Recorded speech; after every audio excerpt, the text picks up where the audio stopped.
আসসালামু আলাইকুম।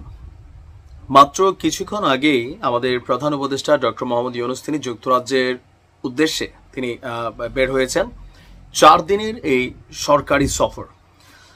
তো ওনার সফরে যাওয়ার ঠিক আগ মুহূর্তে যেই ঘোষণা এসেছে, তবে যারা এই ঘোষণা দিয়েছেন তারাও কারোর কাছে এখন একদম কি বলা হয় যে হাজির বিরিয়ানি, আবার কারোর কাছে আবর্জনা, মানে এক একজন এক এক দৃষ্টিভঙ্গিতে দেখছেন।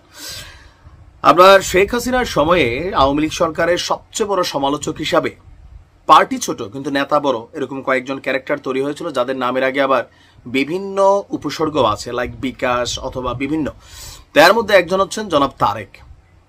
ভিপি নূরের এক সময়ের সতীর্থ তারেক দল ভেঙে করেছেন আলাদা দল, আর এই দল করার পর গেল সাম্প্রতিক সময়ে ডক্টর মোহাম্মদ ইউনূসের সবচেয়ে বড় করা সমালোচকদের মধ্যে তিনি একজন। আজকে তিনি যে ঘোষণা দিয়েছেন, যদি এই ঘোষণা বাস্তবায়ন করতে পারেন তাহলে ডক্টর মোহাম্মদ ইউনূস 4 দিন পরে এসে তিনি আসলে কি পরিস্থিতি দেখবেন বাংলাদেশে, যে কি ঘটতে পারে।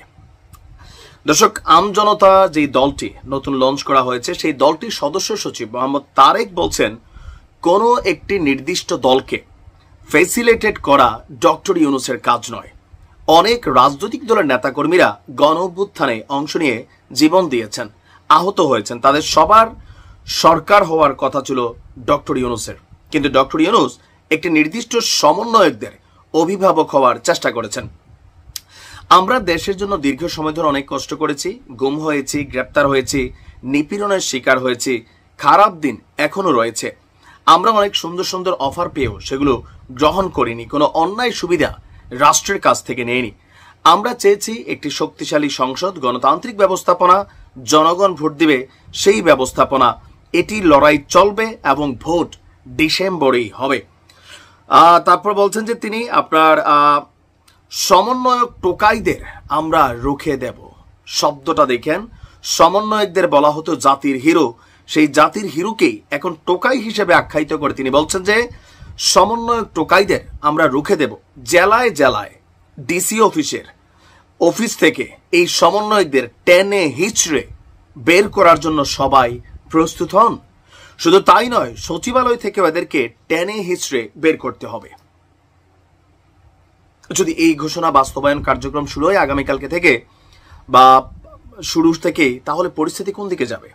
এখন কেন বরাবর ডক্টর ইউনূস তিনি মানে অপরদিকে ব্যারিস্টার রুমিন ফারহানা বলছেন ডক্টর ইউনূস শুধু তিনি এবং তার কিছু পোষ্য ছাত্র, তিনি তাদের কথা শুনেই আসলে সবকিছু সিদ্ধান্ত নিচ্ছেন, যেখানে বাংলাদেশের অধিকাংশ জনগণ তারা মনে করছে ডিসেম্বরেই নির্বাচন হওয়া উচিত, কিন্তু তিনি তার পোষ্য ছাত্রদের বাহিরে গিয়ে কোনো সিদ্ধান্ত নিচ্ছেন না।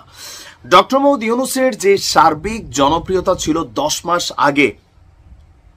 মাস আগে, এই সার্বিক জনপ্রিয়তার প্রধান একটা কারণ ছিল আওয়ামী লীগ তানাকে ধরছিলেন।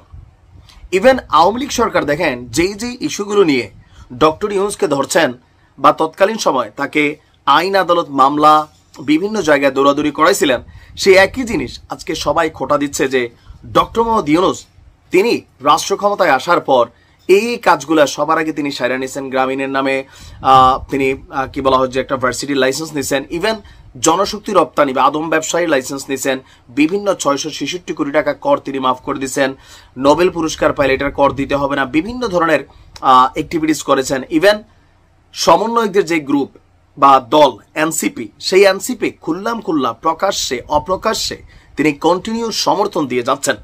আর নির্দিষ্ট একটা দল যাদের এখনো নিবন্ধনে হয় নাই তাদের কথাই এই সরকার চলছে দাবি করে। বিএনপি বলেন, গণ অধিকার পরিষদ বলেন, আরো যে দলগুলো আছে ছোট বড় সকলেই কিন্তু নানান দুরভিসন্ধি দেখছেন। এমনকি ডক্টর মোহাম্মদ ইউনূসের যে সর্বশেষ ঈদের জামাতের আগে যে বক্তব্য ছিল, সেই বক্তব্যকে কেন্দ্র করেও কিন্তু নানান আলোচনা সমালোচনা রাজনৈতিক দলগুলো করছে। এর মাঝখানে তিনি দেশের বাইরে গিয়েছেন, তো এই 4 দিনের সফর শেষে তিনি ফিরে আসবেন, কিন্তু যে পরিস্থিতি ঘোলাটে আকার ধারণ করছে সেই পরিস্থিতি কোন দিকে যাচ্ছে সময় বলে দিবে। ভালো থাকুন।